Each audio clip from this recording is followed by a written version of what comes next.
नमस्कार, मैं शिक्षा मिश्रा मध्य प्रदेश के सुप्रभात न्यूज में आपका स्वागत करती हूं। दोस्तों, मध्य प्रदेश की तमाम फटाफट खबरों को जानने के लिए हमारे चैनल को सब्सक्राइब जरूर करें। साथ ही कमेंट सेक्शन में जरूर बताएं कि आप मध्य प्रदेश के किस जिले से हमारे न्यूज को देख रहे हैं। तो चलिए शुरू करते हैं खबरों को, जानते हैं आज के मुख्य समाचार। एमपी कर्मचारियों अधिकारियों के लिए जरूरी खबर, सीएम ने दिए सख्त निर्देश, होगी कार्रवाई।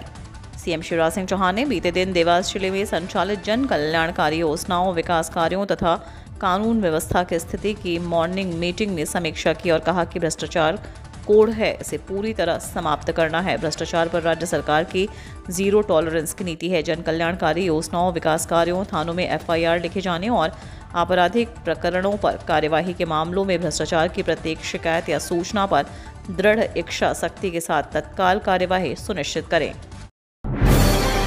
कर्मचारियों और पेंशनर्स को फिर मिलेगी खुशखबरी, बढ़ेगा महंगाई भत्ता, सैलरी में आएगा उछाल।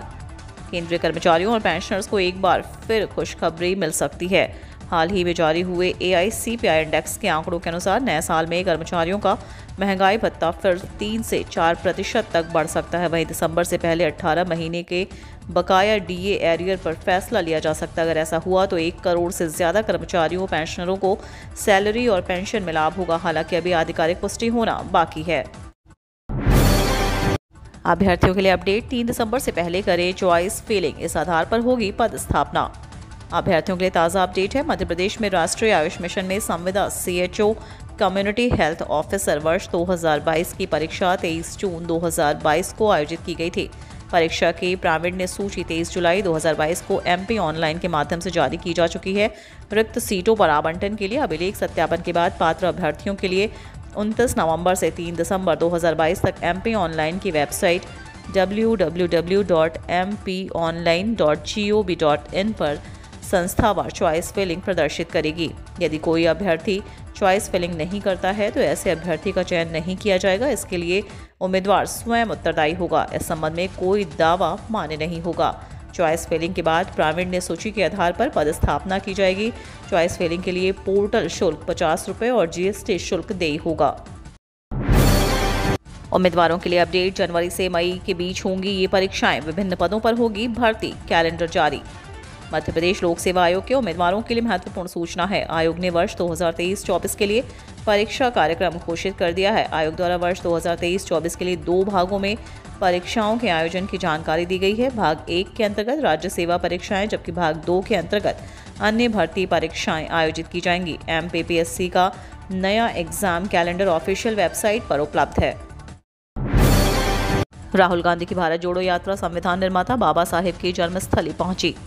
मध्य प्रदेश में भारत जोड़ो यात्रा की शुरुआत से ही कांग्रेस के पूर्व अध्यक्ष राहुल गांधी के साथ कदम से कदम मिलाकर चल रही प्रियंका गांधी शनिवार को परिवार के साथ वापस लौट गए। इस बीच राहुल गांधी की यात्रा को देखने के लिए मोरटक्का से बड़वाह तक बड़ी संख्या में लोग सड़क के किनारे मौजूद रहे। बलवाड़ा से आगे का हिस्सा घाट का होने से सुरक्षा कारणों के चलते उन्होंने यह दूरी पैदल तय नहीं की। शाम के वे संविधान निर्माता बाबा साहेब डॉक्टर भीमराव अंबेडकर की जन्मस्थली पहुंचे। इस दौरान कांग्रेस के राष्ट्रीय अध्यक्ष मल्लिकार्जुन खड़गे और प्रदेश कांग्रेस अध्यक्ष कमलनाथ सहित कांग्रेस के वरिष्ठ नेता उनके साथ उपस्थित रहे।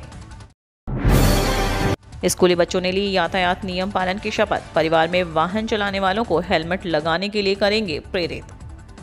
हम हमेशा रास्ते में हमेशा बाईं ओर चलेंगे। सड़क पार करते समय जीब्रा क्रॉसिंग का उपयोग करेंगे। इस दौरान ट्रैफिक सिग्नल का भी ध्यान रखेंगे। कभी भी दौड़कर सड़क पार नहीं करेंगे। हमेशा अपने परिवार में 2 पहिया और 4 पहिया वाहन चलाने वाले सदस्यों को हेलमेट व सीट बेल्ट लगाने के लिए प्रेरित करेंगे।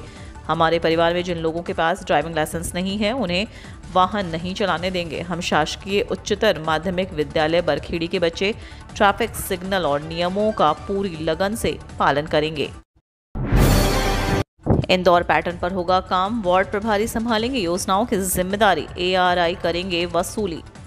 शहर सरकार का गठन हुए 100 दिवस पूरे हो गए। इस मौके पर कामकाज की कसावट लाने के लिए अब इंदौर पैटर्न पर काम की तैयारी की जा रही है। सूत्र बताते हैं कि वार्ड प्रभारियों को सरकारी योजनाओं के क्रियान्वयन की जिम्मेदारी दी जाएगी, जबकि राजस्व वसूली का अमला अलग रखा जाएगा। दरअसल कई सारे कारण सामने आने के बाद इस पैटर्न पर विचार किया जा रहा है। इसमें एक बड़ा कारण कर्मचारियों द्वारा शासकीय अवकाश के दिन वार्ड और जोन कार्यालय खोले जाने पर उठाई जाने वाली आपत्ति भी शामिल है। ऐसे में अवकाश के दिनों में केवल राजस्व का अमला ही काम करेगा, न कि योजनाओं पर काम करने वाले कर्मचारी। इसके अलावा राजधानी होने के बावजूद कई सारी योजनाओं की जानकारी हितग्राहियों को नहीं है, तो इस तरह के हालात कर्मचारियों के हैं। कर्मचारियों को शासन की करीब 42 योजनाओं में से कई की जानकारी नहीं है।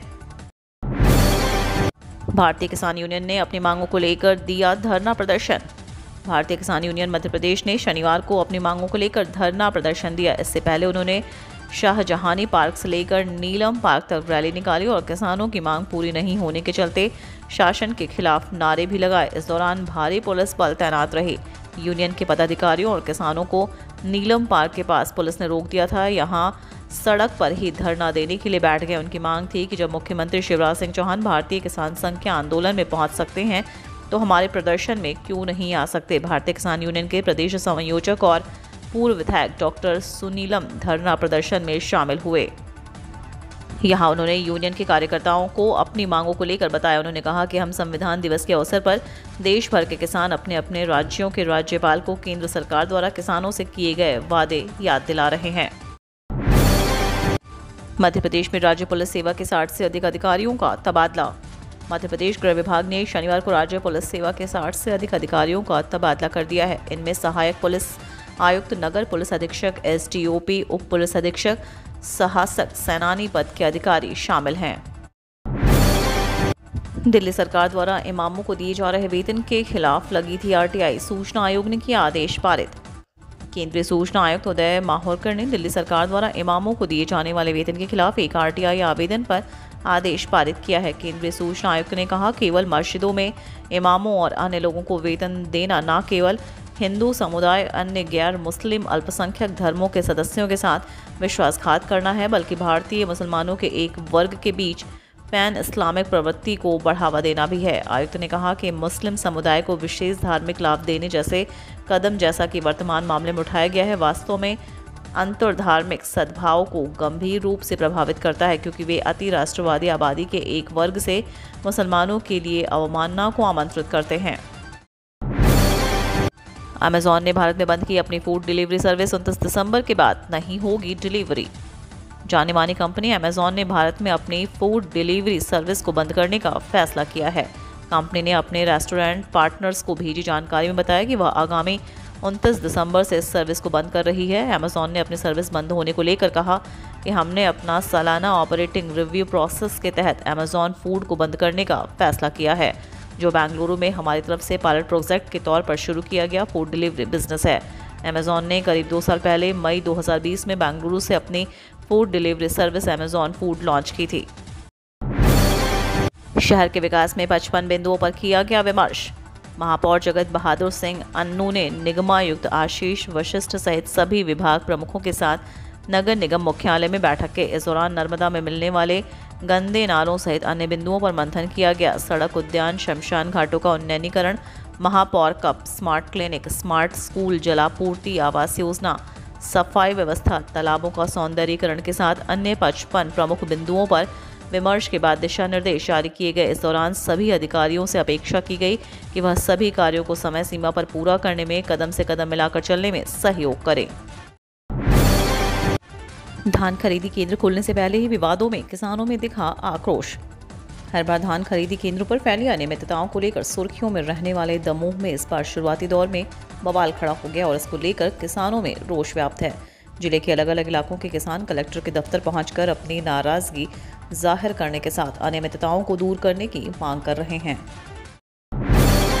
गृह मंत्री डॉक्टर नरोत्तम मिश्रा ने अभिनेत्री ऋचा चड्ढा को लगाई फटकार, कहा ये सेना है, सिनेमा नहीं। फिल्म अभिनेत्री ऋचा चड्ढा ने भारतीय सेना के एक अधिकारी पर टिप्पणी की थी। देश में उनके खिलाफ तमाम प्रकार की बातें होने लगी और अब यह मुद्दा राजनीतिक रूप ले चुका है, जिसके बाद से उनकी मुश्किलें बढ़ गईं, क्योंकि अब मध्य प्रदेश में इसके खिलाफ शिकायत हुई है। दरअसल प्रदेश के गृह मंत्री डॉक्टर नरोत्तम मिश्रा ने अभिनेत्री को सोशल मीडिया के माध्यम से जमकर फटकार लगाई। 9 राज्यों में बारिश की चेतावनी, पहाड़ों पर हिमपात, यहां शीतलहर का कहर, जाने आईएमडी का पूर्वानुमान।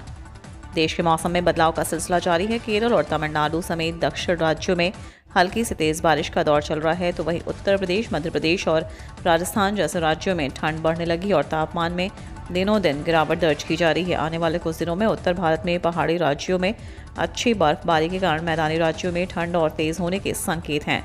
भारतीय मौसम विभाग ने आज तमिलनाडु और केरल समेत 9 राज्यों में मध्यम से भारी बारिश की चेतावनी जारी की है।